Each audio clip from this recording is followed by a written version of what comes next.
Béthanie est l'une des principales étapes du voyage annuel en Terre Sainte de la coordination Terre Sainte. Après 10 ans, ce groupe d'évêques d'Europe et d'Amérique du Nord a voulu retourner voir le jardin d'enfants géré par des religieuses comboniennes, littéralement adossé au mur de séparation construit par Israël. Je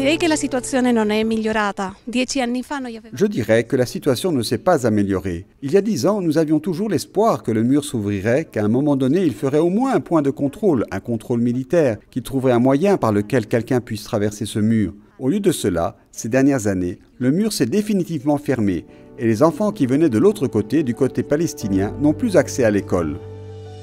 Les colonnes de béton de 9 mètres de haut et les barbelés n'ont pas arrêté la petite communauté. Une partie des religieuses s'est déplacée au-delà du mur pour continuer à servir les habitants de Béthanie, en arabe El Azariya. Il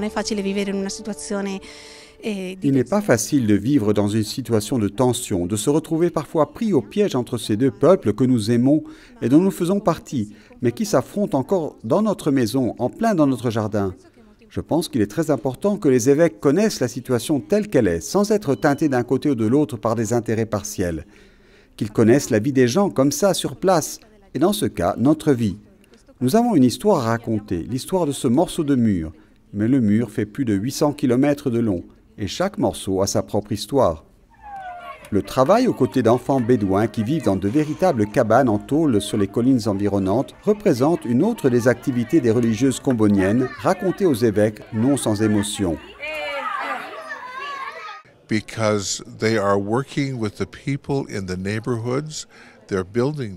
Elles travaillent avec les gens qui vivent ici, construisent des ponts, essaient de vivre l'Évangile, ne s'impliquent pas dans les partis politiques ou les idéologies. Leur témoignage est très important en Terre Sainte. C'est une voix qui doit être entendue et leur exemple parle très clairement. It's a voice that needs to be heard and their example speaks very strongly. Être là malgré tout, être là pour les gens dans une situation où, du point de vue des adultes, il ne semble pas y avoir de solution. Et probablement en ce moment il n'y a pas de solution. Mais ces gens doivent vivre.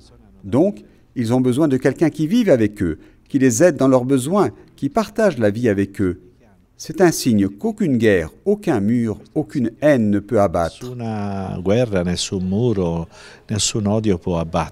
Le fil conducteur de la semaine de visite était les jeunes générations. La coordination Terre Sainte est également passée par la bande de Gaza, Ramallah et Jérusalem-Est, saluée par l'église locale. Leur but est d'écouter, connaître, puis de retourner dans leur pays et de faire entendre les besoins de l'Église et ses perspectives.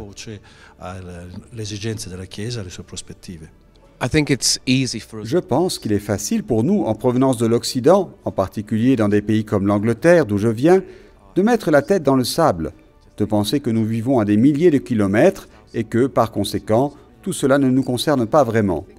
Mais je pense que beaucoup de nos communautés chrétiennes à notre retour seront maintenant beaucoup plus impliquées et intéressées.